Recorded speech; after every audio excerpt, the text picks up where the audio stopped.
Hello everyone and welcome to the lecture 2 of Basics of MySQL.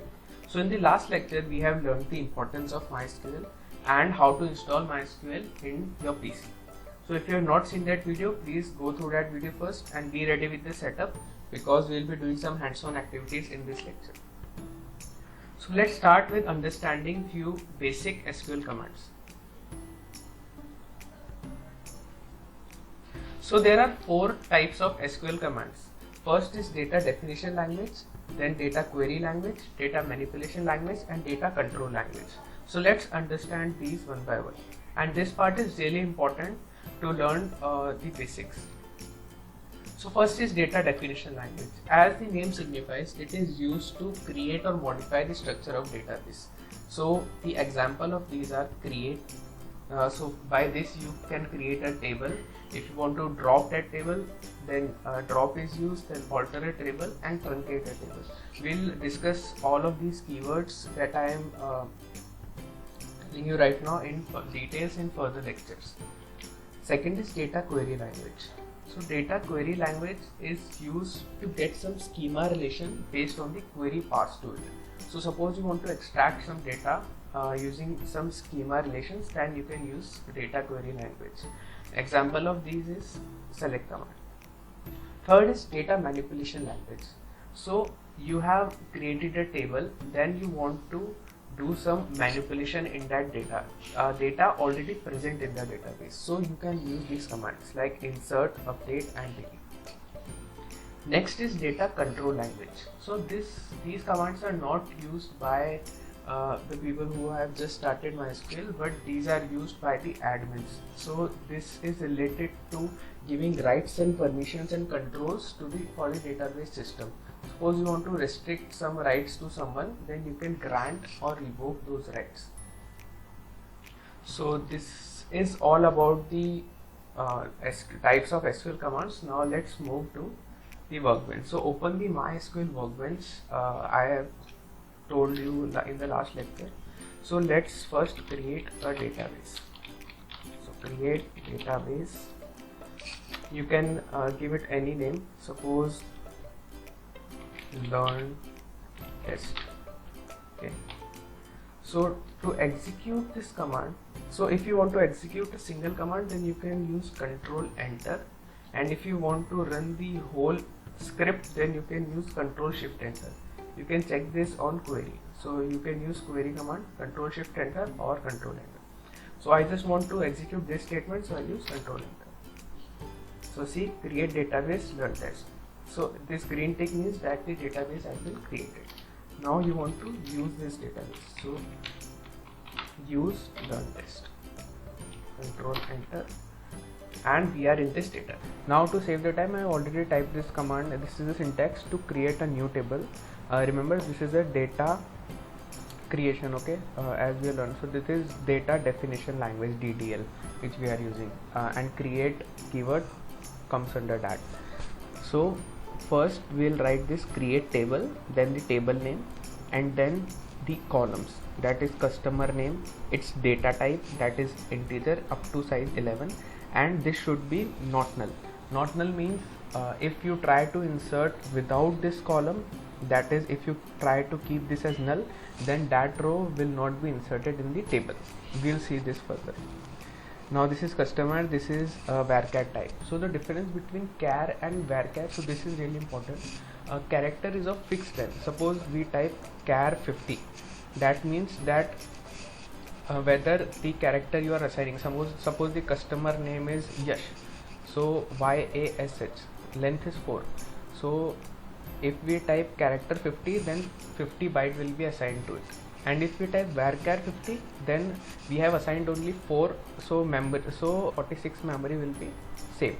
So it will be saved as 4 bytes. So this is a really good method to save memory. So I'll suggest always try to use varchar. There are some special cases where you need to use character, so you can use in that case only. So try to use varchar as far as possible. So like this is contact last name, contact first name. So these are the types of columns that we'll be using in our table. Now this is a different type of credit limit. So credit limit is type of decimal. So 10 places are allowed, and after the decimal 2 places are allowed. So this is the syntax for that, and we'll discuss about the types of keys: primary key, candidate key, super key, foreign key. So this will be covered in further sessions. So let's ignore this for this time. Now we will execute this. So this is a single command, so we'll try to execute this using control enter. See, this is executed. Ignore these two warnings. Now moving on, if you want to insert into this table, so this is the syntax for that. Now this is data manipulation language. Insert command comes under that. So insert into customers.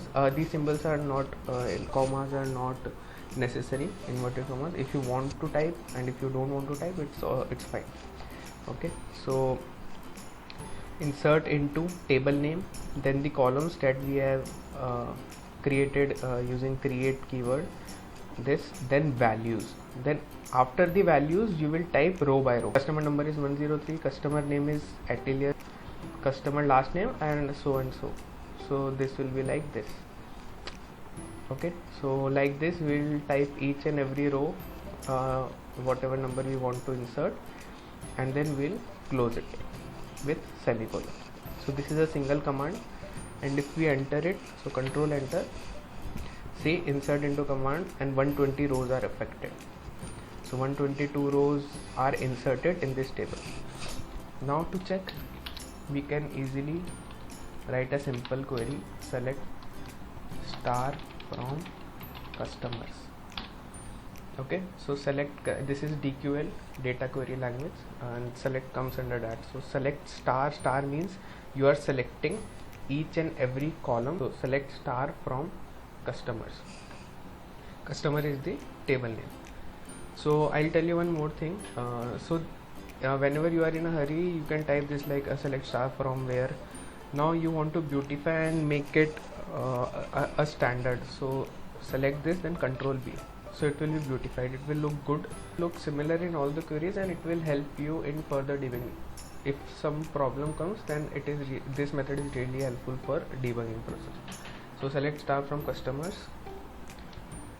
control enter, see.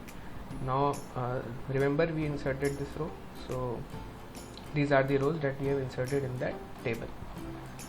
So this is about creating a table and selecting the data of it. Now suppose you want to delete a table, so you can use, now there are two keywords, drop and truncate. Okay, drop keyword is used to drop the whole table and its structure as well. Truncate is used just to delete the data inside the table. Okay, so here we want to drop the whole structure, so drop table.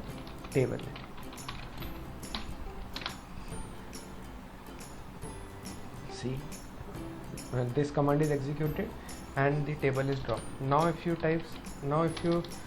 run this command, select star from customers, let's see what it is. So see, this is not executed. Error code is table, this is the database name, learntest.customers doesn't exist because we have deleted this table.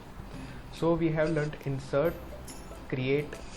So first is create, then insert, then select, then drop. So this lecture covers the basic, that how you will feed the data in the table and how you will do simple operations. We'll discuss all these in details, how to design a query, what are the different keywords that are used in select statement in further lectures, and we have missed out few commands like alter, etc. that we'll be discussing in further lectures. So stay tuned. Thank you.